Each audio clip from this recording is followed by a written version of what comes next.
मैंने जनता की सेवा की है, पूरे मनोयोग के साथ सेवा की है, पूरे ईमानदारी और निष्ठा के साथ सेवा की है। मैंने पलामू का नाम रोशन किया है पार्लियामेंट के। पलामू और गढ़वा के डिस्ट्रिक्ट हैं, आप जानते हैं, आकांक्षी जिलों की सूची में हैं। तो इन ज़िलों में इंडस्ट्री खुले, इन ज़िलों में कल कारखाना खुले, ताकि ये पलायनवाद और रोज़गार की समस्या पर बहुत दूर हद तक नियंत्रण पाया जा सके। विपक्षियों का दुष्प्रचार है, इस तरह की कहीं कोई बात नहीं है। जहाँ जहाँ भी मैं जा रहा हूँ जनता का भरपूर सहयोग मिल रहा है और जनता का भरोसा है आदरणीय नरेंद्र भाई मोदी जी की कार्यों में। आप चारों तरफ जा कर के घूम करके देख लें, अपनी नज़र दौड़ाएँ, चारों तरफ आपको सड़कें बनती नज़र आएंगी। और पहले तो जो भी अधूरे कार्य हैं उसको मैं करने का प्रयास करूंगा। और जैसा मैंने कहा कि यहाँ रोज़गार की समस्या है और पलायनवाद की समस्या है, उसको लेकर के यहाँ पर कल कारखाना स्थापित करने की कोशिश की जाए। पलामू से 2 बार के सांसद रहे इस वक्त बीडी राम हमारे साथ मौजूद हैं। चुनावी कार्यक्रम को सभी गांव-गांव घूम रहे हैं। दादा, गांव की जनता खुश है? जा रहे हैं आप ग्रामीण क्षेत्रों में, ऐसी शिकायतें आ रही हैं कि बिजली नहीं पहुंची है, सड़क नहीं पहुंचे हैं, आप गांव-गांव घूम रहे हैं। गांव की जनता बहुत संतोष के मूड में है, बहुत ज़्यादा उनका समर्थन मिल रहा है। और बिजली नहीं पहुंचे है, ये राज्य सरकार का विषय है। बिजली के संबंध में राज्य सरकार को विचार करना चाहिए। यदि किसी प्रकार की कमी है तो राज्य सरकार को बिजली खरीद करके लोगों को भी आपूर्ति करनी चाहिए। जहाँ तक भारत की सरकार का प्रश्न है, केंद्र सरकार का प्रश्न है, आपको पता होगा कि जब केंद्र की सरकार सत्ता में आई उस समय 18,000 गांव ऐसे थे जहां पर बिजली नहीं पहुंची थी। उन 18,000 गाँव में भी बिजली पहुंचाने का कार्य भारत सरकार ने किया है।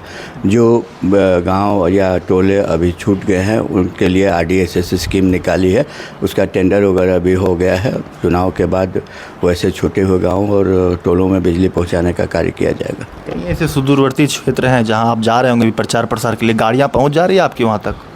सड़कों का जाल बिछा हुआ है, कहीं भी जाने में किसी प्रकार की कठिनाई नहीं है। यातायात की जो स्थिति 2010 में थी, आज 2024 में जो स्थिति है उसका यदि आप आकलन करें तो चारों तरफ सड़कों का जाल बिछा हुआ है, चाहे NHAI के माध्यम से हो या CRIF के माध्यम से हो या PMJSY के माध्यम से हो।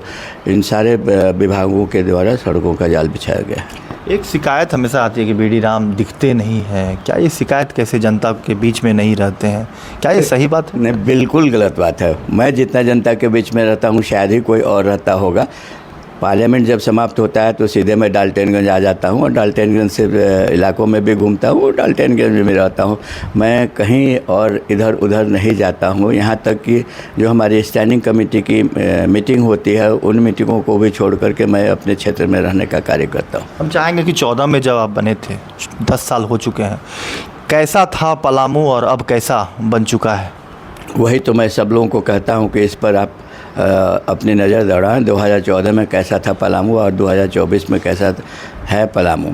आप देखिएगा कि NH-75 रांची से लेकर विंडमगंज ये भारतमाला प्रोजेक्ट का अंग बना और इसके लिए मैंने काफ़ी परिश्रम किया, तब जा कर के ये भारतमाला प्रोजेक्ट का अंग बना। और अब रांची से विंडमगंज तक का 4 लेनिंग हो रहा है, जगह जगह पर बाईपास बनाए जा रहे हैं। शंखा से खजूरी लेक तक गढ़वा बाईपास बना है, ऑलमोस्ट कंप्लीशन के स्टेज में है। और ये फिर रमना में बाईपास है, नगर उटारी में बाईपास है। तो इन सभी जगहों में जहाँ जहाँ आवश्यकता है बाईपास बनाने की योजना है, उसका कार्य शुरू हो गया है। इसी प्रकार से आप NH-98 को देखिए, सिल्लीगी से लेकर के हरिहरगंज तक और उसके बाद औरंगाबाद तक 4 लेनिंग का कार्य प्रारंभ हो गया है।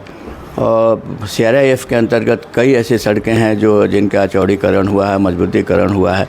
सड़कों को यदि गिनाएं तो करीब 2,872 किलोमीटर की सड़क PMJSY के अंतर्गत बनी है और 49,000 करोड़ रुपए का कार्य पलामू संसदीय क्षेत्र के अंतर्गत हो रहा है। पलायन और रोजगार की बात क्या है?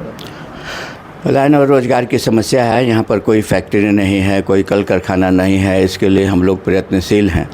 अमृतसर कोलकाता कॉरिडोर का हब बनाने का प्रस्ताव भवनाथपुर क्षेत्र में है और उसको लेकर के हर संभव प्रयास किया जा रहा है। हालांकि राज्य सरकार बोकारो में ये इंडस्ट्रियल कॉरिडोर का हब बनाना चाहती है। हम लोग का कहना है कि बोकारो तो पहले से ही इंडस्ट्रियली डेवलप्ड डिस्ट्रिक्ट है और ये जो पलामू और गढ़वा के डिस्ट्रिक्ट हैं, आप जानते हैं आकांक्षी जिलों की सूची में हैं।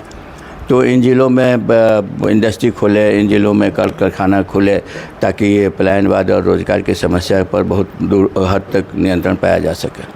आपके समक्ष राजद से ममता भुइयां मैदान में है, कामेश्वर बैठा भी ताल ठोक रहे हैं।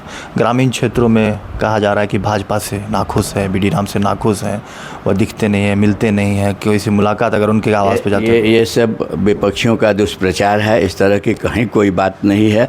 जहाँ जहाँ भी मैं जा रहा हूँ जनता का भरपूर सहयोग मिल रहा है और जनता का भरोसा है आदरणीय नरेंद्र भाई मोदी जी की कार्यों में, उनकी बातों में। तो मैं समझता हूँ ये कहीं से भी ये बात सही नहीं है। जनता कहती है कि हम नरेंद्र मोदी को जानते हैं, मोदी जी को देखकर बीडी राम जी को जिताएंगे, देना पड़ेगा वोट। नहीं, हमारे देश के प्रधानमंत्री हैं, यशस्वी प्रधानमंत्री हैं, उनके कार्यों से निश्चित रूप से जनता संतुष्ट है।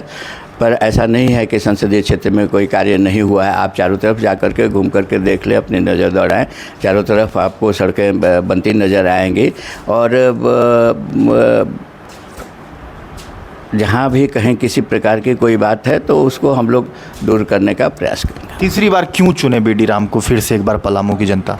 मैंने जनता की सेवा की है, पूरे मनोयोग के साथ सेवा की है, पूरे ईमानदारी और निष्ठा के साथ सेवा की है। मैंने पलामू का नाम रोशन किया है, पार्लियामेंट के ही अंतर्गत नहीं परंतु विदेशों में भी मैंने पलामू का नाम रोशन किया है। मैं संयुक्त राष्ट्र महासंघ में भी प्रतिनिधित्व कर चुका हूँ देश का। IPU के अंतर्गत बहुत सारी जगहों पर मैं देश का प्रतिनिधित्व कर चुका हूं। तो पलामू की जनता को क्या चाहिए? यहां का विकास चाहिए, पार्लियामेंट में उनकी आवाज़ को उठाने वाला कोई व्यक्ति चाहिए और कोई ऐसा उस व्यक्ति के द्वारा कार्य नहीं किया जाना चाहिए जिससे यहां की जनता का सिर नीचा हो। मैंने कोई ऐसा कार्य नहीं किया है जिससे जनता का सिर नीचा हो, बल्कि मैंने जनता की हर मांग को पार्लियामेंट में उठाया है और सबसे ज़्यादा क्वेश्चन करने वालों में से मैं हूँ। चलिए, तो ये स्वाभिमान की बात सबसे बड़ी बात होती है। अंतिम जो है ये सवाल हम लेना चाहेंगे दादा कि इस बार क्या अपेक्षा करे पलामू की जनता इन 5 सालों में, जो आने वाले 5 साल होंगे 24 से 29 का कार्यकाल, इसमें कितना बदलेगा पलामू और क्या कुछ बचे हुए कार्य हैं जो देखने को धरातल पर मिलेंगे? क्योंकि ग्रामीण क्षेत्र की समस्याएं हैं, सड़क की बात करें, बिजली की बात करें, रोजगार, पलायन, यह मुद्दे हैं अभी भी ग्रामीण क्षेत्रों में। अगर जाएँ, शहरी क्षेत्रों का विकास हुआ है हम मानेंगे, लेकिन ग्रामीण क्षेत्रों को भी कैसे जोड़ा जाए, कनेक्टिविटी बढ़े, इस पर क्या आने वाले 5 साल में आप पूरे तरीके से कार्य कर पाएंगे? देखिए, पहले तो जो भी अधूरे कार्य हैं उसको मैं करने का प्रयास करूंगा और जैसा मैंने कहा कि यहाँ रोज़गार की समस्या है और पलायनवाद की समस्या है, उसको लेकर के यहाँ पर कल कारखाना स्थापित करने की कोशिश की जाएगी। लेकिन आपको ये जानना चाहिए कि राज्य सरकार को क्या कार्य करना है और राज्य सरकार के प्रतिनिधियों को क्या काम करना है, मुखिया को क्या काम करना है, जिला परिषद को क्या काम करना है, विधायक को क्या काम करना है। समन्वय बरकरार रहे तभी विकास हो पाएगा आपका कहने का? बिल्कुल बिल्कुल, समन्वय होना चाहिए। अकेले सांसद है तो चाह के भी कुछ नहीं करना चाहिए जब तक नीचे स्तर तक नहीं। वो मैं नहीं कर रहा हूँ, मैं ये कह रहा हूँ कि राज्य सरकार का जो विषय है, जैसे आपने कहा कि सड़कें अभी भी ग्रामीण सड़कें अभी नहीं बने हैं। आपको जानना चाहिए कि PMGSY के अंतर्गत पूरे देश भर में सभी जगह सड़कें बन चुके हैं। अब 2013-2014 में राज्य सरकार ने अपना जो प्रतिवेदन है केंद्र सरकार को समर्पित नहीं किया, जिसके चलते यहाँ 2 वर्ष में कोई नई सड़क नहीं बन सकी। तो ये 2 वर्ष का खामियाजा झारखंड को उठाना पड़ रहा है। तो इसके लिए तो पूर्ण रूप से राज्य सरकार जिम्मेदार है। मंडल डैम जिसकी चर्चा हमेशा होते रहती है, मंडल डैम की अद्यतन स्थिति ये है कि यहाँ मुआवजा की राशि आकर के 8 महीने से पड़ी हुई है। सरकार ये निश्चित नहीं कर पा रही है कि मुआवजे की राशि एक मुश्त दी जाए कि किस्तों में दी जाए। 8 मिनट का काम 8 महीने तक नहीं हो पाया है। इसका तो एक ही अर्थ निकाला जा सकता है कि राज्य सरकार नहीं चाहती कि केंद्र सरकार को इसका श्रेय मिले। इस तरह के बहुत सारे कार्य हैं जो राज्य सरकार के चलते अधूरे पड़ गए हैं या पूरे नहीं हो पाए हैं। इस बार के कार्यकाल में जनता उम्मीद क्या करे 5 साल में? अब कुछ बदलेगी तस्वीर? पूरी तरह से पूरी, क्योंकि विधानसभा चुनाव भी होनी है। देखिए ये सब जनता के ऊपर निर्भर करता है, किसको